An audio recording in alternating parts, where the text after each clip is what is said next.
Hello, everybody.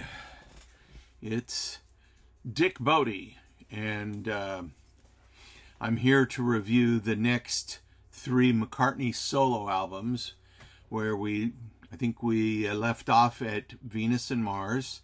The last episode was Red Rose Speedway, Band on the Run, and Venus and Mars, and those were, pretty powerful solo efforts from Paul McCartney and Wings. So what we're going to do is delve into the next three solo albums. I'm not including Wings Over America, which actually came out after Wings at the Speed of Sound, because that's a live album, and so I'm not going to do that. So what I'm going to do is talk about Wings at the Speed of Sound, London Town, and then the very last Wings album, Back to the Egg. Okay, so that's that. So, just speaking about this, Venus and Mars came out in 1975. Everybody knew that McCartney was planning on touring and, gearing up for a world tour, probably more of a U.S. tour, because he had done a little bit of stuff in Europe after Venus and Mars came out.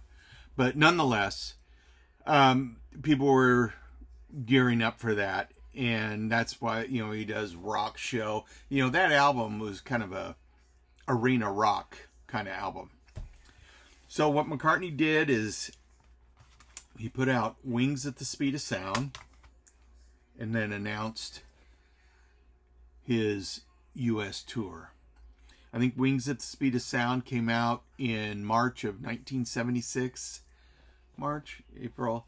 And his tour was to start, I believe, in April of 1976, which was postponed because Jimmy McCulloch supposedly fell in the shower and broke his hand. So they postponed it, I think, until June. So, that's when I saw him. In Los Angeles and in my hometown, San Diego. So, let's talk about Wings at the Speed of Sound. Once again, this was radio stations around the country previewed it, and I had my trusty reel-to-reel tape player handy, ready to hear a song and record it, because the DJ would say, here is from in 15 minutes we'll be playing a new track from Paul McCartney and Wings' new album, Wings at the Speed of Sound. And then I'd sit there all ready, and then it would go. So let's talk about it. This really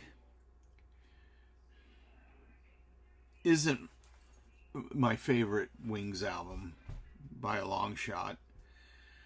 I don't know why.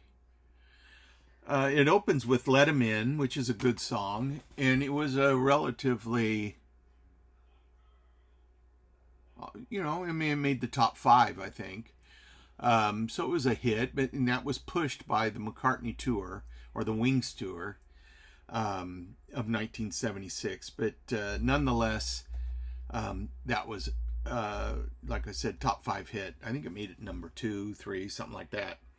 So it was a good song. The Note You Never Wrote. I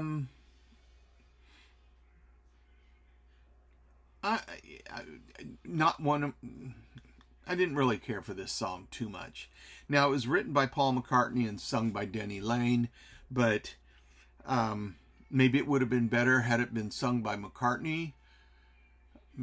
Who knows? But nonetheless, it was just a so-so song. Then She's My Baby. I don't know. I didn't care for that either. And when I say I didn't care for it, I don't ever mean, I like every McCartney song.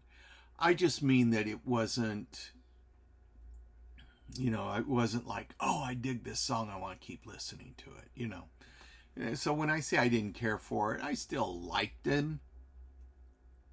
But that's that. Okay? Get that straight. After She's My Baby came the song that surprised everybody, Beware My Love. Big rocker. Fantastic. Now that was one of the songs that I would say, I want to keep hearing. I got to keep hearing this. Great song.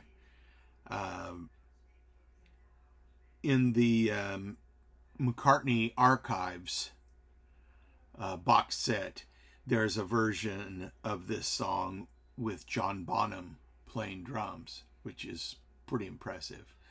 And I don't know how he came around to playing drums on this, but nonetheless, it's an interesting version. After Beware My Love, Wino Junko, which was a Jimmy McCulloch song in vocal, meh.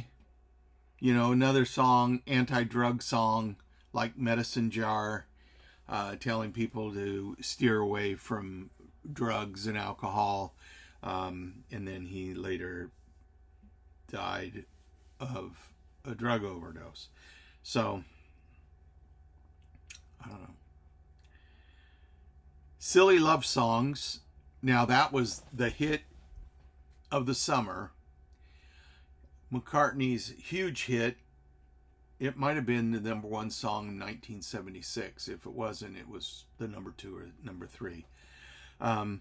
Good song. What can you say about Silly Love Songs? All right. Then we walk into a poll. Cook of the House. That's a Linda vocal, and it's just, it just kind of brings the album to a halt. And sometimes McCartney has a habit of doing that with his records, but this, it's not great.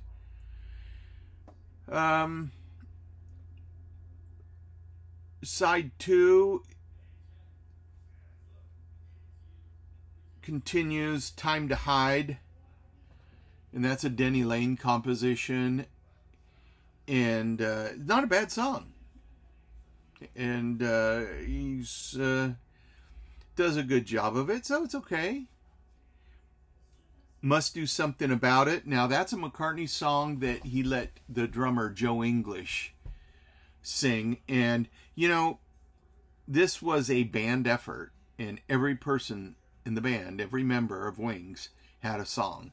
And if you're, you want to hear McCartney, I'm not like chomping on the bit to hear Joe English sing, or Jimmy McCulloch, or Linda, but nonetheless, he's a very good singer, and the song is such a pleasant song that, I thought it was a great song. And there is a version, and it's on the McCartney Archives version of Wings at the Speed of Sound, where McCartney actually sings it.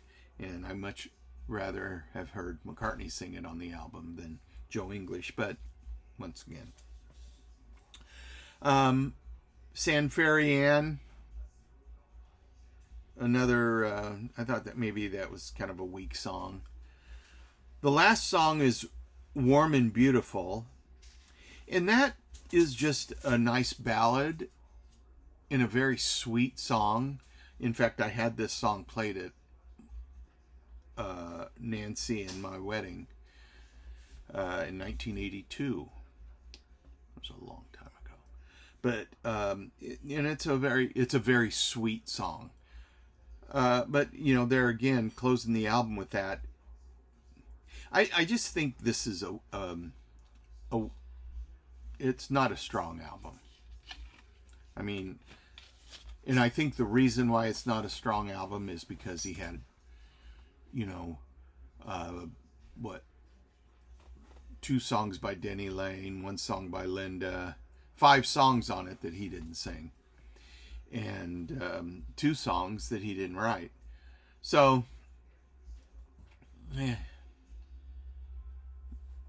it's okay. The next album, we had to wait until 1978 because in December of 1976, he released Wings Over America.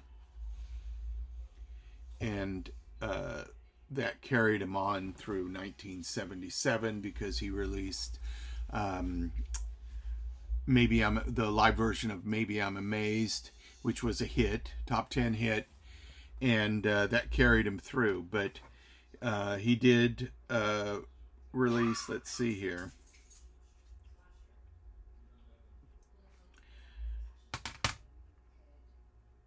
before London Town, he put out Girl School and Mulligan Tire. And those weren't hits, except in Britain, Mulligan Tire, co-written by Denny Lane, up until I think 1984, was the biggest hit on the charts of any song, beating I think Love Me Do by the Beatles. It lasted number 1. It was the biggest hit in Great Britain until Do They Know It's Christmas by Band-Aid. And I don't know if anything else has changed since then, but nonetheless, Girl School didn't do well here in the United States. But then he released London Town, and this came out late March or early April, and it carried the single With a Little Luck, and that was a pretty good, it was a big hit, With a Little Luck. But let's start the album, and I'll give you my kind of view on this. London Town, the song. You know what? I liked it. Good song. And now, let me backpedal here a little bit. This Wings album was with just Paul, Linda, and Denny because Joe English and Jimmy McCulloch left the band. Jimmy McCulloch actually left the band to join the reformed Faces, believe it or not. And Joe English wanted to get back into Christian music, or get into Christian music. So they left. It was just the 3 of them, kind of the Band on the Run Wings version. But this wasn't Band on the Run by any means. But anyway, so London Town's a good song, kind of a fun video also. Next is Cafe on the Left Bank, which is nice little mid-tempo rocker. I'm Carrying, a sweet song. Backwards Traveler and Cufflink. Backwards Traveler is a very short song, and it's okay, but it was filler. Cufflink is just an instrumental, kind of a link to the next song, which was Children, Children, which I didn't care for this one at all. And it was co-written by McCartney and Denny Lane sang it, and I just don't think it was that great. The next song on side 2 is Girlfriend. And that's a very different song for him. And Michael Jackson ended up recording that. And he really liked the song. And McCartney's vocal is actually very similar to Michael Jackson's. But nonetheless, great song. Michael Jackson liked it. And that is actually what brought Michael Jackson and McCartney together for the Thriller album to do The Girl Is Mine.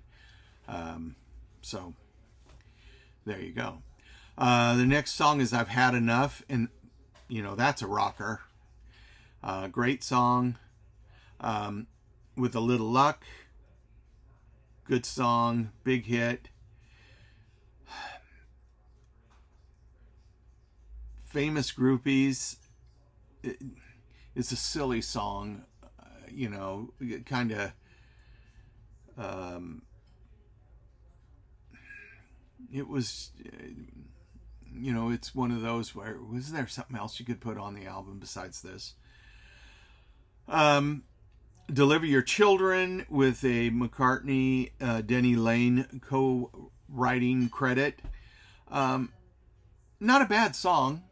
It's an acoustic song, hard-driven acoustic song, which it was good enough. Then a tongue-in-cheek imitation of Elvis Presley with Name and Address.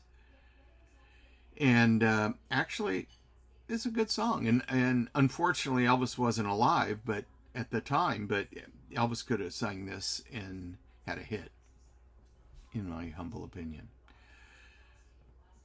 Don't Let It Bring You Down is another McCartney Lane composition. Kind of an Irish brogue on it, with the flutes or whatever that flutish tune is. Not one of my favorite songs on the album or McCartney album. Morris Moose and the Grey Goose is a McCartney Denny Lane composition. They wrote a lot of songs together on this album.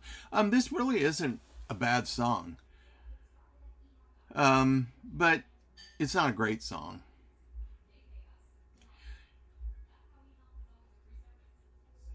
I mean, if you're looking at songs that are, Children, meh. Famous Groupies, meh. Deliver Your Children, oh, it's okay. Don't Let It Bring You Down, So there's about 5 of these songs on this album that are just not great. Just not.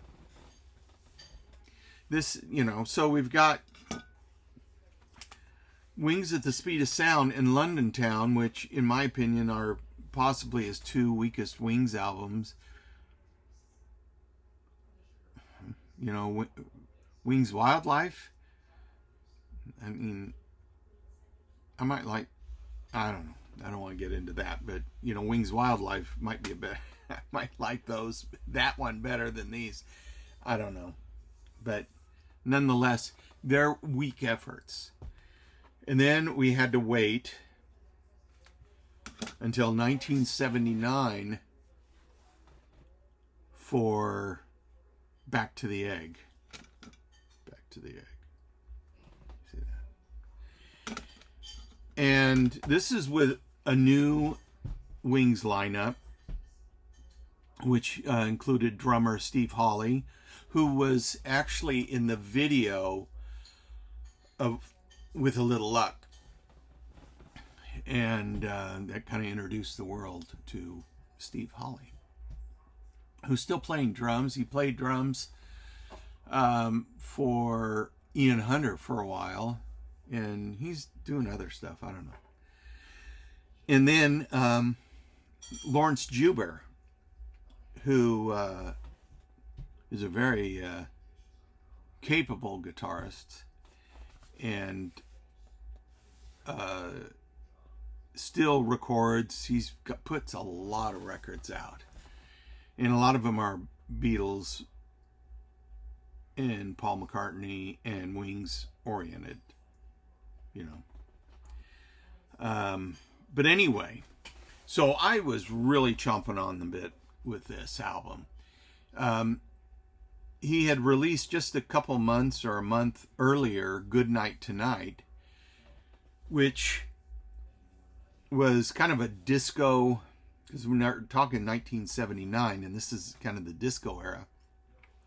So, and that was a hit.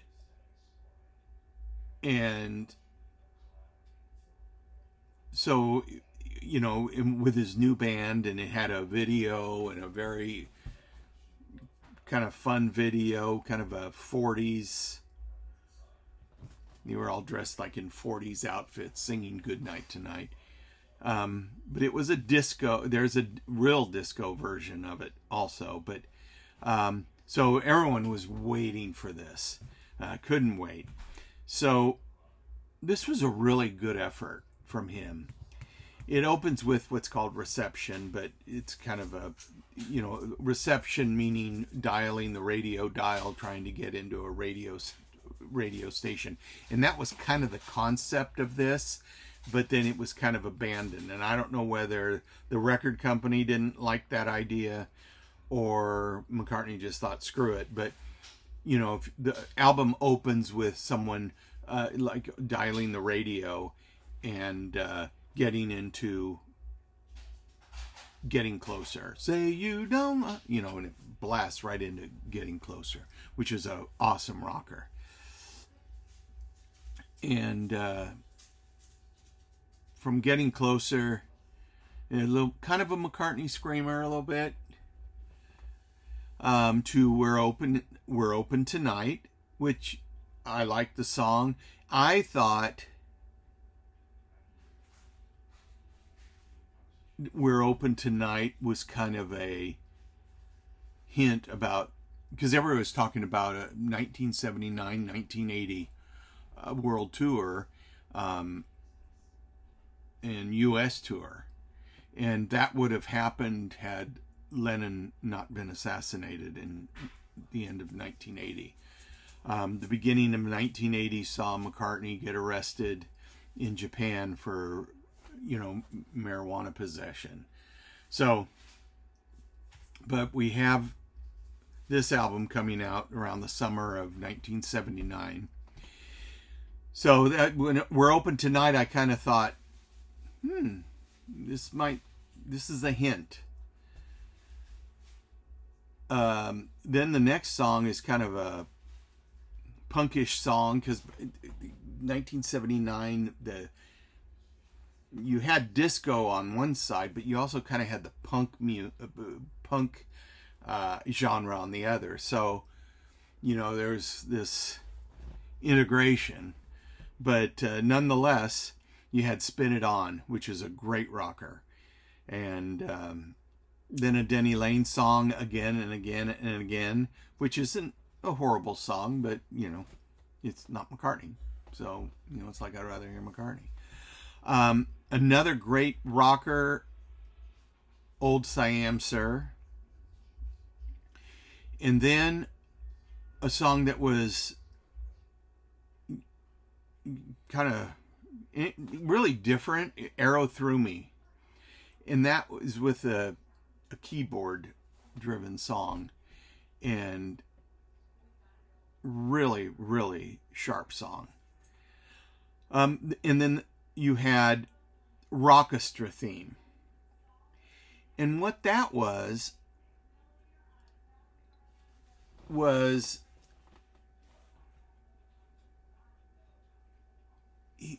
a group of musicians that McCartney got together. I can't even think of the names now. But Pete Townsend, John Bonham, he said I was gonna have Keith Moon there, but he died. And several people from other British bands. and just a whole bunch of rockers together, and they called it Rockestra. And so they did what's called Rockestra theme. And it's an instrumental, but it's a great song. Next song after that is To You. And the next one is a nice ballad, After the Ball, Million Miles. And it reminds me kind of a church,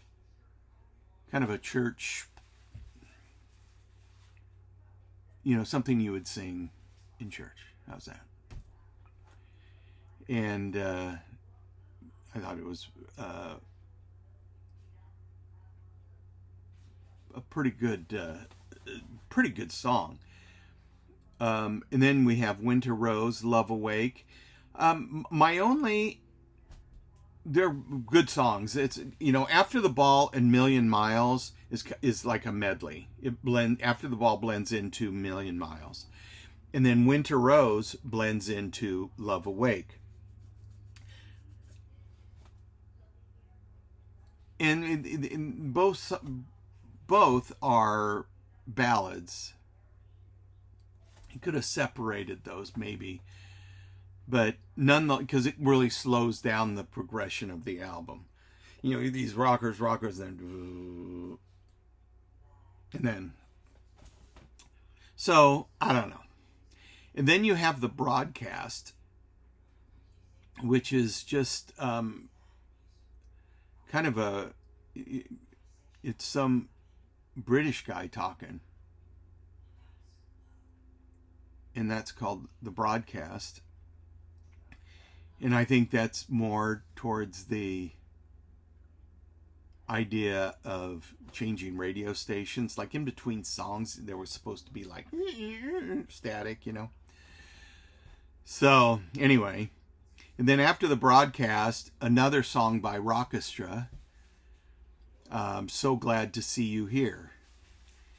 And great song. That's a really, really nice rocker. And then he went into the 40s, World War II, with Baby's Request. And that was a really, really nice song. And he said he envisioned the Mills Brothers singing this song. And I don't know if they ever did. They might have. But nonetheless,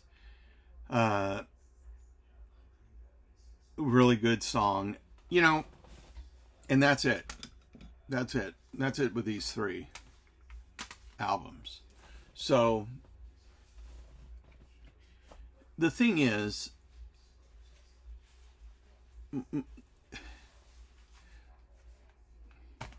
Back to the Egg worked, and he had a new band and he was revitalized, London Town, not so great. I mean, there's some good songs on it, but it's just, you know what? I just think it was weak, a little bit weak, and I think people recognize that as weak. And Wings at the Speed of Sound, I think the good songs are really good. The bad songs are not good.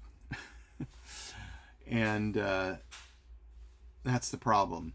He left Wings on a high note. Though, interesting enough, Back to the Egg was his lowest selling Wings album, I believe.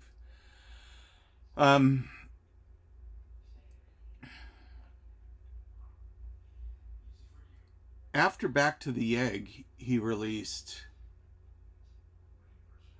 it was Wings, and that was Coming Up. That was the hit when he toured London, or Britain, Europe, at the end of 1979. This was around Christmas time, and he toured Europe and did a new song they had just written called Coming Up. And that was a huge hit around April of 1980. And that was the precursor to the McCartney 2 album, which we will get into in the next episode. But nonetheless, what happened in the beginning of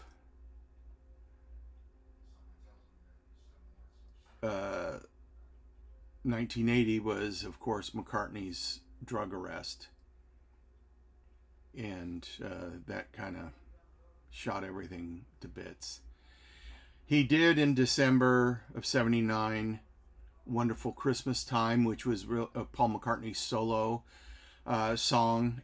And but in the video, Wings is in the video, and he performed it with Wings in London, some of his concerts there. But nonetheless, you had Back to the Egg, then you had Wonderful Christmas Time in December, or late November, December.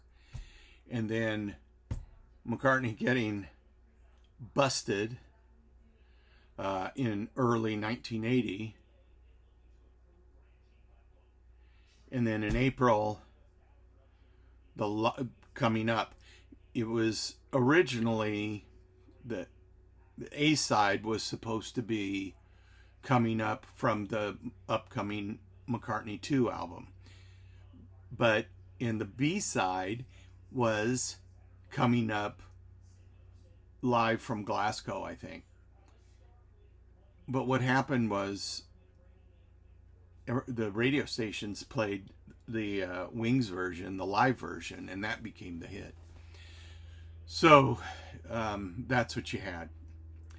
So those are the last three, and we've summed up pretty much Paul McCartney solo after leaving the Beatles, and then all of Wings.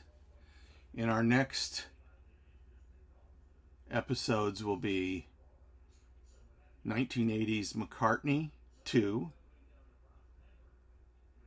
and then Tug of War in 1982, and then 1983 Pipes of Peace. So we'll get into that. So that's all for now. Thank you for watching. I really appreciate all you viewers and your comments. I still say a lot, but that's okay. I'm growing my hair. Look at this. Look at so that's all I can say. Have a great day, and God willing, hopefully I'll see you guys before Thanksgiving. But if not, have a wonderful Thanksgiving for sure. I'll see you before Christmas, and we'll take it from there. Okay. Bye bye. Have a good one.